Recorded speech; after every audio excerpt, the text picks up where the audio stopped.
लुधियाना के सुनील और उसकी बीवी रीटा एक अच्छे और संपन्न परिवार से ताल्लुक रखते थे।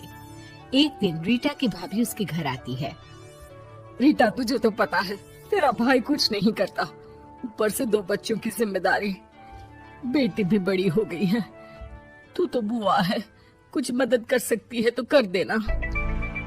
कहाँ पैसे हैं भाभी, बस समझ लो किसी तरह हम लोग भी दिन काट रहे हैं। 2 ही तो कार है और मेरी बेटी भी बड़ी हो रही है। अब उसके लिए कार लेनी है तो 10 लाख का खर्चा तो लग ही जाएगा। तभी वहाँ सुनील आ जाता है। अरे शशि, क्या है, तू हमेशा पैसों के लिए परेशान क्यों रहती है? वैसे क्या जरूरत थी बेटे की शादी इतने बड़े घर में तय करने की? अरे पैसे नहीं थे तो ऐसे ही कर देती कहीं शादी। इतने बड़े होटल में क्यों कर रही है शादी? लेकिन यहाँ तो मामला शादी का है, डेट तय है। दरअसल तेरे भतीजे के पीएफ के पैसे आने हैं, पर उसमें देर हो रही है। जैसे ही पैसे आ जाएंगे मैं तेरे अकाउंट में डलवा दूंगी। ठीक है, हम लोग सोचकर बताएंगे। तभी वहाँ भतीजा आ जाता है। फूफा जी, आप लोग ही मदद कर सकते हैं, वरना तो कैसे काम होगा समझ में ही नहीं आ रहा। मैं वादा करता हूँ जैसे ही पैसे आ जाएंगे मैं आप लोगों को वापस कर दूंगा। हाँ भाई, ठीक है। अब देख भाई, हमारे लड़के तो सारा दिन घर पर पड़े रहते हैं, ना कमाते हैं ना कुछ कमाने की इच्छा रखते हैं। लेकिन चल, ये ले, कितने पैसे चाहिए? जी 4 लाख रुपए। ठीक है, लेकिन पैसे ध्यान से वक्त पर वापस लौटा देना। सुनील मुसीबत के वक्त बीवी के भतीजे की मदद तो कर देता है, लेकिन उन लोगों के जाने के बाद। देख ले रीटा, तेरे मायके वालों ने मांगा तो दे दिया, वरना इन लोगों का मुझे कोई भरोसा नहीं है। अरे क्यों भरोसा नहीं है? इससे पहले तो कभी इन लोगों ने आपसे मदद भी नहीं ली। हाँ, ली तो नहीं, लेकिन पैसे की किल्लत ही रहती है ना इन लोगों के पास। अरे ठीक है ना, नहीं लौटा पाए तो भतीजे के ससुराल से निकाल देंगे। सुना है बड़े घर में शादी हो रही है। सुनील और रीटा पैसे तो दे देते हैं, लेकिन अगले रोज ही। हाँ भाई साले साहब, क्या हाल है? ठीक हूँ जीजा जी। क्या बात है, सालों बाद आपका फोन, जरूर कोई बात होगी, बताइए ना। अरे वो तेरी बड़ी भाभी आई थी, बेटी की शादी कर रही है ना, तो पैसे लेने के लिए मैंने दे दिए 4 लाख। सोचा भाई किसी गरीब की बेटी की शादी हो रही है, पुण्य मिल जाएगा। अच्छा किया जीजा जी, उनका बेटा बहुत मेहनती है, जल्द ही लौटा भी देगा। वहीं रीटा भी फोन करके हर किसी को पैसे देने की बात करती है। रीटा की भाभी शशि के पास उसके भाई का फोन आता है। तूने सुनील से पैसा लिए हैं क्या? नहीं भाई, सिर्फ बात की है, बोल तो रहा है कि दे देगा। वो लोग मदद करने वालों में से नहीं है, और मदद कर भी दे लेकिन समाज में गा गा कर हालत बुरी कर देते हैं। अब गाने दीजिए ना भाई, मैं क्या कर सकती हूँ, मेरे पास कोई ऑप्शन भी तो नहीं है। बेटी की अगले हफ्ते शादी जो है। शशि की बेटी की शादी हो जाती है, लेकिन शादी के 1 महीने बाद ही सुनील का फोन भतीजे के पास आता है। हाँ भाई, शादी तो हो गई हम लोगों की दुआ से। अब देख, ऐसा ही फायदा होता है पैसे वाले रिश्तेदार हो तो। तेरे वक्त पर हम कैसे खड़े हो गए थे, लेकिन अब पैसा लौटा दे भाई। जी, मैंने पीएफ के लिए अप्लाई कर दिया था, उसके नोटिफिकेशंस मैं आपको भी भेज देता हूँ।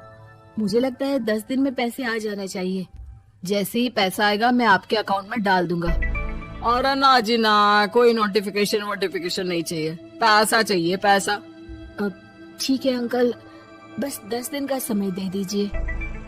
अभी हफ्ता भी पूरा नहीं होता कि भतीजी के पास उसके गांव के दूर के चाचा का फोन आता है। अरे बेटा, क्या बात है, सुनील के कोई पैसे ले रखे हैं तो दे क्यों नहीं देता? हाँ चाचा जी, बात तो हुई थी, 10 दिन का वक्त मांगा है, उम्मीद है हो ही जाएगा। अरे फोन कर रहा है, रोज बता रहा था कि बेटी की शादी में मदद की थी। अब क्या है ना, भले ही शादी 10 दिन रोक देते, लेकिन सुनील से मदद नहीं लेनी चाहिए थी।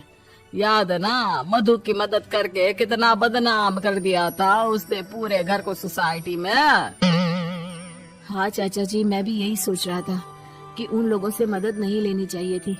कई लोगों के फोन आ चुके हैं। वही रीटा अपनी भाभी को फोन कर देती है। क्या है भाभी, कब पैसे लौटाओगी? पता है ना ये कितना बोल रहे थे, तुम्हारे बोलने पर मैंने पैसे दिए हैं। भाभी अब तो आपके बेटे की कार बेच दो और हम लोगों के पैसे दे दो। अरे लेकिन रीटा, बात तो 3 महीने की हुई थी ना, अभी तो 2 महीने भी नहीं हुए पैसा लिए, थोड़ा तो सब्र करो। नहीं नहीं भाभी, वैसे मेरा बेटा टिक्कू आ रहा है आप लोगों के घर रहने के लिए, उसको अच्छे से खिलाना पिलाना, समझी? भाभी को समझ में नहीं आता कि वो क्या करे। वो बेटे से बात करती है। अरे माँ, इन लोगों से मदद लेकर सच में बहुत बड़ी गलती कर दी।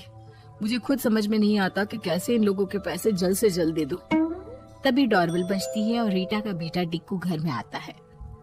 आओ बेटा, मामी के घर पहली बार आए हो रहने? आप पापा बोल रहे थे कि आप लोग पैसे का ब्याज तो दे नहीं पाओगे, तो तब तक मैं यहीं रह लूं। और हाँ, मैं एसी के बिना नहीं सो पाता। आप लोग अपना देख लेना और पैसे जल्दी लौटा देना, क्योंकि मैं थोड़ा जल्दी जाना चाहता हूँ। रीटा का फोन शशि के पास आता है। भाभी, पैसे कब तक दोगे? बेटे की विदाई के बाद शशि के घर का माहौल बिल्कुल बदल जाता है। वो हर वक्त बेटे से उसके पीएफ के पैसे पूछती, और पीएफ यानी कि सरकारी काम। आजकल में पूरा 1 महीना और बीत जाता है। भाभी, मैं और ये अमेरिका जा रहे हैं, घूमने के लिए पैसों की बहुत जरूरत है। रीटा, मैं पूरी कोशिश कर रही हूँ कि जल्द से जल्द पैसे का इंतजाम कर दूं, लेकिन पक्का नहीं बोल सकती। तभी सुनील का फोन भतीजे के पास आता है।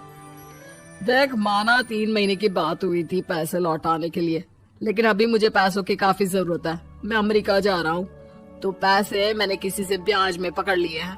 तू हर महीने 4 लाख का 20,000 ब्याज डाल देना मेरे अकाउंट में। सुनील फोन रख देता है, लेकिन भतीजा काफी परेशान हो जाता है। वो ऑफिस से शाम को घर आता है कि माँ पूछती है, क्या हुआ बेटा? बेटा माँ को सारी बात बता देता है। माँ भगवान के सामने हाथ जोड़कर खड़ी हो जाती है और रोने लगती है कि तभी बेटे का मोबाइल पर मैसेज बजता है। माँ, पीएफ के पैसे आ गए। और वो ऑनलाइन ही सुनील के पैसे वापस कर देता है। भला हो भगवान का। लेकिन आज एक बात तो समझ में आ गई, मदद हमेशा उन लोगों से लो जो मदद के बदले आपसे मदद में दी गई रकम ही वापस लें, ना कि समाज में आपकी इज्जत।